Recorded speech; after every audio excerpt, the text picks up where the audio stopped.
Antes de sumergirte en esta increíble historia, considera suscribirte al canal y activar la campana.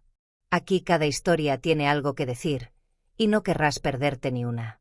En el frío cortante de una noche moscovita, la ciudad parecía congelada bajo un espeso manto de nieve, como si el tiempo mismo se hubiera suspendido. Las farolas, solitarias y discretas, proyectaban una luz dorada que bailaba sobre las calles vacías, creando un paisaje al mismo tiempo bello y siniestro. Cada copo de nieve que caía parecía esculpir el silencio, una escena apacible y gélida, pero que ocultaba en su interior los murmullos de una sociedad en plena efervescencia.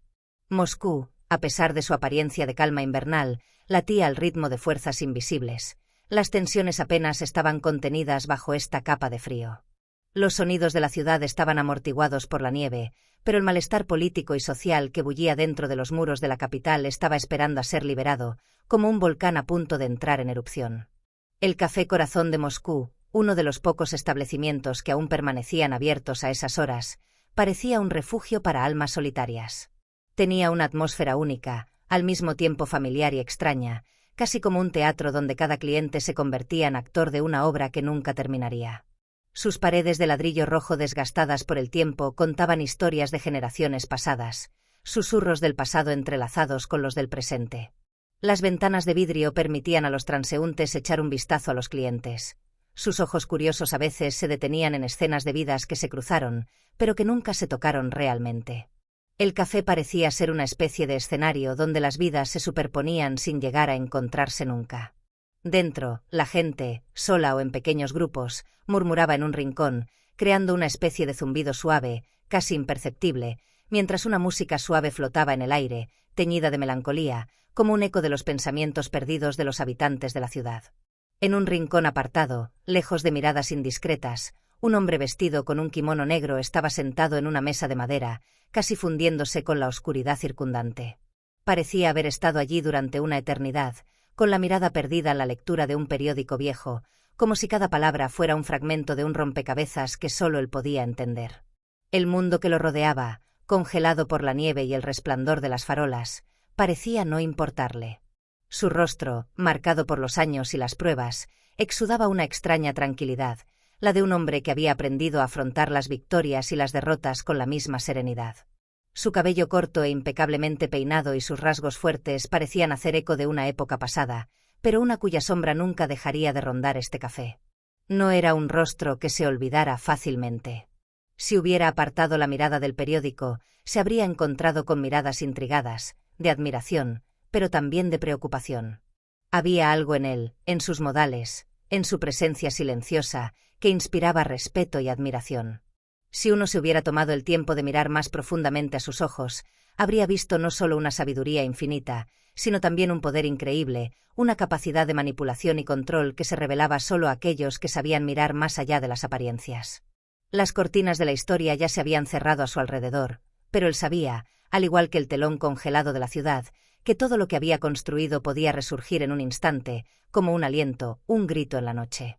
Su nombre, Vladimir Putin, no era simplemente el de un hombre, era el de un símbolo, un enigma inscrito en el mármol de la historia, un nombre que se susurraba en las sombras de las discusiones o que estallaba con furia en los debates públicos. Pero en ese momento, bajo la tenue luz del corazón de Moscú, él era solo otro hombre, aparentemente tranquilo e inofensivo, una figura solitaria en una ciudad que nunca dormía del todo. No solo era el líder político de Rusia. Antes de convertirse en una figura de poder, antes de que su nombre se convirtiera en sinónimo de control y estrategia en el escenario internacional, Vladimir Putin era un maestro en el arte del karate. Un hombre forjado en la disciplina, en el rigor, que había llegado a la cima de las artes marciales, no por suerte, sino a través de años de esfuerzo ininterrumpido y concentración férrea.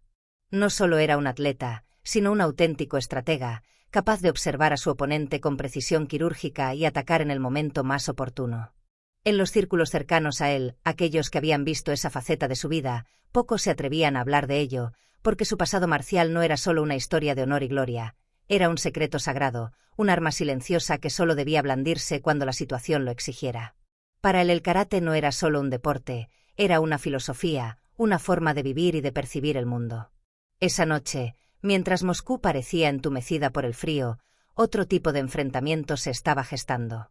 El café Moscow Eart, lugar de paz para unos y refugio para otros, estaba inmerso en una atmósfera silenciosa, donde voces susurrantes y música suave se entrelazaban en una especie de sinfonía discreta. Pero de repente, el rugido de los motores rompió la armonía de la noche. Un ruido sordo, potente, casi amenazante, vibró en el aire helado.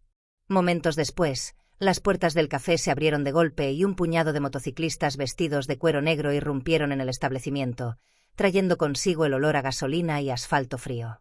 Eran 4, imponentes. Cada uno llevaba un casco que reflejaba la luz de neón con un brillo amenazante. Sus chaquetas de cuero llevaban orgullosamente los colores de la pandilla local, los Lobos de Moscú, una banda de hombres brutales que gobernaban ciertos barrios de la ciudad sin temor a la ley ni a las autoridades. El líder del grupo, Boris el Lobo, un coloso de más de 2 metros de altura, avanzó pisando fuerte. Sus botas resonaron contra las baldosas del café como una advertencia.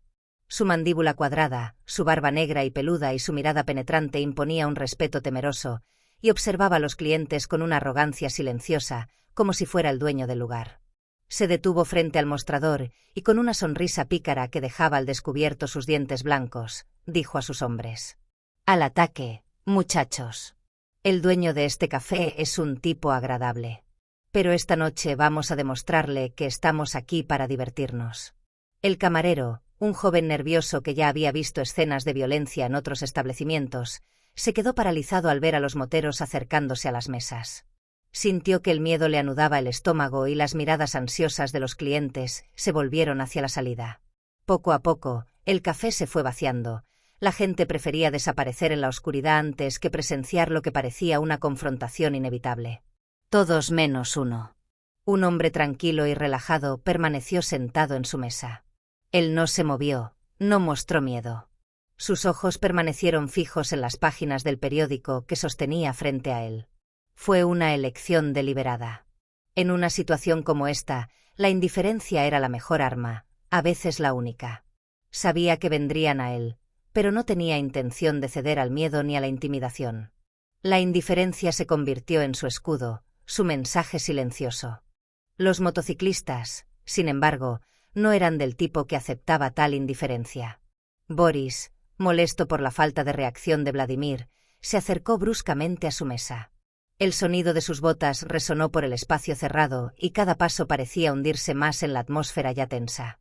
Se sentó, con deliberada violencia, como si quisiera tomar posesión del espacio que lo rodeaba. «¿Y tú, viejo, no te has dado cuenta que ya es hora de irnos?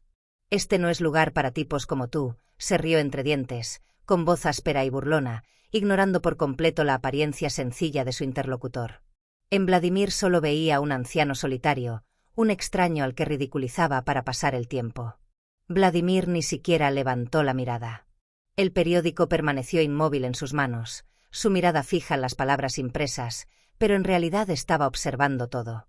Él sabía exactamente quién estaba frente a él. No necesitaba ver la cara de Boris para comprender el hombre que era. Había conocido a gente como él durante toda su vida, hombres seguros de sí mismos, brutales, seguros de su impunidad. Pero esa noche Vladimir no tenía intención de someterse. Boris, al ver la indiferencia de su interlocutor, se enfadó. Su rostro se contrajo de ira y con un gesto repentino colocó una mano firme sobre el hombro de Vladimir, como para obligarlo a levantarse, a reaccionar. «Oye, ¿me estás escuchando o no? Te levantarás y saldrás de aquí, hombre». Pero en ese preciso momento, la mano de Boris fue atrapada en un movimiento tan rápido como inesperado, un estallido de maestría que rompió el equilibrio de la pandilla con un solo gesto. Vladimir, con un brazo fluido y decidido, giró la muñeca de Boris con tanta precisión que el dolor rápidamente dio paso a la confusión. Aplicó una presión silenciosa pero implacable, obligando a Boris a inclinarse hacia adelante y doblar la rodilla en silenciosa sumisión. Un grito ahogado, casi inaudible, escapó de los labios del coloso, que luchaba por comprender lo que acababa de suceder. La sorpresa se mezcló con el dolor y su mente intentó reconstruir los hilos de una situación que no entendía. La mirada de Vladimir, fría e inquebrantable, no mostraba piedad, solo una tranquila determinación. No era la primera vez que se enfrentaba a tal agresión, y cada movimiento que ejecutaba parecía ser un reflejo perfecto de su pasado marcial. Los demás motociclistas, momentáneamente aturdidos por la habilidad de Vladimir, se apresuraron a intervenir. Pero fue un rotundo fracaso. Con cada movimiento, cada esquiva, Vladimir parecía estar por delante de ellos, no físicamente, sino mentalmente. Sus brazos subían y bajaban con una rapidez casi sobrenatural, gestos que parecían anticipar los de sus agresores incluso antes de que los ejecutaran. No cada movimiento era un mero reflejo, era una danza controlada, una coreografía de violencia controlada. La sala, hasta entonces llena de una tensión palpable, se convirtió en el escenario de una brutal demostración de precisión. El primer motociclista que intentó atacar salió volando por el café con una fuerza que ni siquiera su imponente complexión pudo detener.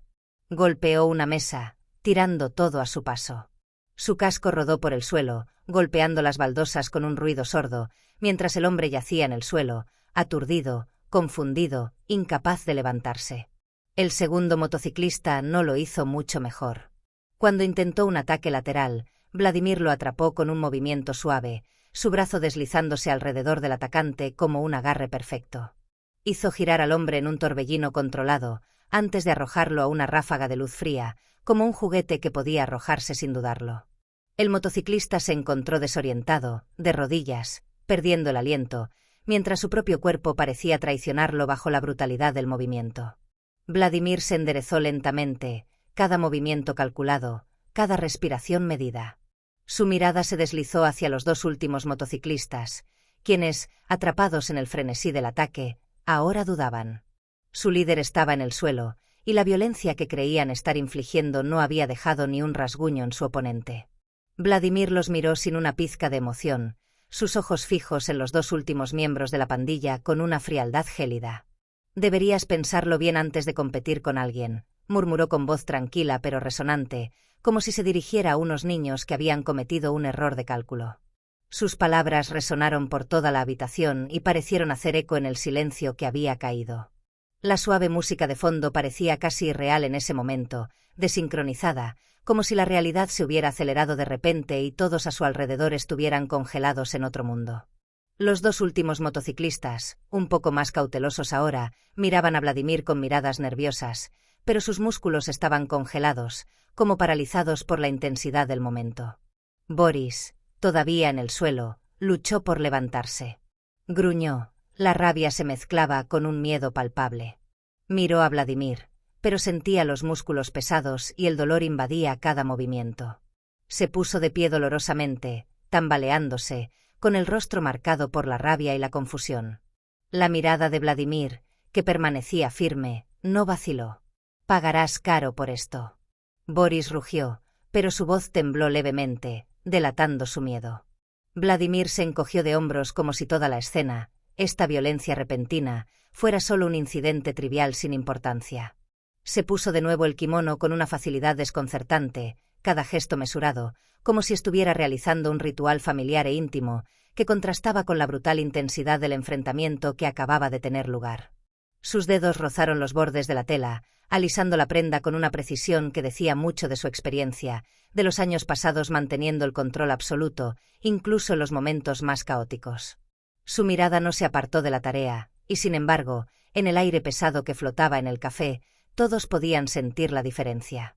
No había júbilo en su postura, ningún rastro de la emoción que algunos sentirían después de una victoria rotunda. Para Vladimir, esta escena era solo un detalle de un panorama mucho más amplio. «No, Boris», dijo finalmente, con voz tranquila y casi desprovista de emoción. «Lo que pasará es que te irás y olvidarás esta reunión. Quizás lo recuerdes, pero no cambiará tu vida. Pero tú y tus hombres viviréis con esta humildad. Una humildad que nunca has conocido». Las palabras de Vladimir, sencillas pero insondablemente profundas, parecieron golpear a la pandilla como una bofetada invisible, destrozando la arrogancia del grupo en unas pocas sílabas. Boris, cuyos puños apretados aún estaban imbuidos de la rabia del momento, parecía tambalearse bajo ese peso inmaterial. La dureza en la mirada de Vladimir era como una carga que nadie, ni siquiera el gigante que era, podía llevar sin estremecerse. No fue una violencia bruta, sino una fuerza mucho más sutil, forjada a lo largo de años de disciplina y calma. Vladimir sabía que el verdadero poder residía en el autocontrol y en la capacidad de afrontar la adversidad sin dejarse llevar. Los motociclistas, horrorizados y desconcertados, comenzaron a reagruparse, sus rostros ahora marcados por una forma de respeto involuntario, casi temeroso. Ayudaron a sus compañeros a ponerse de pie, cada uno evitando cuidadosamente la mirada de Vladimir. El silencio que cayó sobre la habitación era tan pesado como una manta de plomo. Nadie habló, como si el mero hecho de hablar fuera inútil en ese contexto. Boris, con el rostro desfigurado por el dolor y la vergüenza, intentó enderezarse, pero su andar tembloroso delataba la pérdida de cualquier certeza que pudiera haber tenido unos minutos antes. Le dio una última mirada llena de odio, una mirada que se perdió en el vacío, un odio que, a pesar de todo, no podía ocultar el miedo que ahora lo habitaba. Vladimir, implacablemente tranquilo, ni siquiera respondió, con la mirada fija en el periódico que sostenía en sus manos como un escudo. No necesitaba responder. La escena hablaba por sí sola. Los moteros, ahora sometidos a esta humildad que no entendían pero que sentían profundamente, abandonaron la sala en silencio. Ninguno se dio la vuelta. Nadie intentó revivir la ilusión de dominación que creían tener. Se deslizaron, como sombras, fuera de la habitación, su salida tan silenciosa como su ruidosa entrada. Lo único que quedó fue el eco de sus pasos desvaneciéndose en la calle desierta. Los pocos clientes que quedaban en el café, testigos mudos de esta demostración de poder, se levantaron tímidamente. Intercambiaron miradas incómodas, como tratando de calmar la situación antes de arriesgarse a abrirla. Y entonces, como uno solo, comenzaron a aplaudir. No fue una ovación triunfal y ruidosa, sino un respeto tácito, un reconocimiento silencioso de lo que acababa de suceder. Fue un homenaje al hombre que acababa de protegerlos, pero también al hombre que era. Aplaudieron sin saber si tendría algún efecto, pero el gesto estaba ahí, instintivo, casi ritual. Y sin embargo, Vladimir ni siquiera parecía oírlo. Su mirada permaneció fija en su diario, implacable, absorta en las palabras que danzaban en las páginas. Para él la escena había terminado y con ella, la victoria. No fue una victoria para él. Era obvio. Él solo estaba protegiendo su espacio. Un espacio de tranquilidad que él había construido cuidadosamente a lo largo de los años, un espacio donde nada ni nadie pudiera venir a perturbar el orden que él había establecido. El camarero, el joven nervioso que había presenciado la escena desde el principio, se acercó lentamente, con las manos todavía temblorosas y el rostro pálido. Se sintió como un intruso, un testigo que nunca debería haber estado allí, pero que ya no podía ignorar lo que acababa de ver. Se acercó con palpable vacilación, con el cuerpo tenso por el miedo de decir algo inapropiado. «Señor presidente», comenzó tímidamente, con la voz apenas audible, como si hablar con Vladimir fuera un riesgo que no estaba seguro de querer correr. Vladimir giró lentamente la cabeza y sus ojos acerados se posaron en él. Esta mirada no estaba llena de ira, sino de dureza, una dureza que no era hostil sino simplemente inflexible. Era un hombre de principios, y los principios, para él, no eran negociables. «No se lo digas a nadie. Esta noche no soy Vladimir Putin. Esta noche solo soy un hombre de paso». El camarero asintió, comprendiendo instintivamente que algunas verdades era mejor no decirlas. El nombre de Vladimir Putin no era el que él quería oír esa noche, no en ese lugar, no en esa situación. No era el presidente el que había visto aquella noche, sino otro hombre, un hombre más humano y más formidable. Un hombre que había decidido que ese café, esa noche, sería su territorio, y que nadie, ni pandilla ni autoridad, vendría a molestarlo. Y en la calma que siguió, como un mar en calma después de una tormenta, Vladimir reanudó su diario. Implacable. Maestro del momento. Las páginas pasaban bajo sus dedos con silenciosa regularidad, como si el mundo que lo rodeaba hubiera dejado de existir. No fue un simple acto de lectura. Fue un acto de dominación silenciosa, una forma de señalar que todo estaba volviendo al orden natural de las cosas. El caos había tenido su momento, pero ahora no era más que un recuerdo lejano.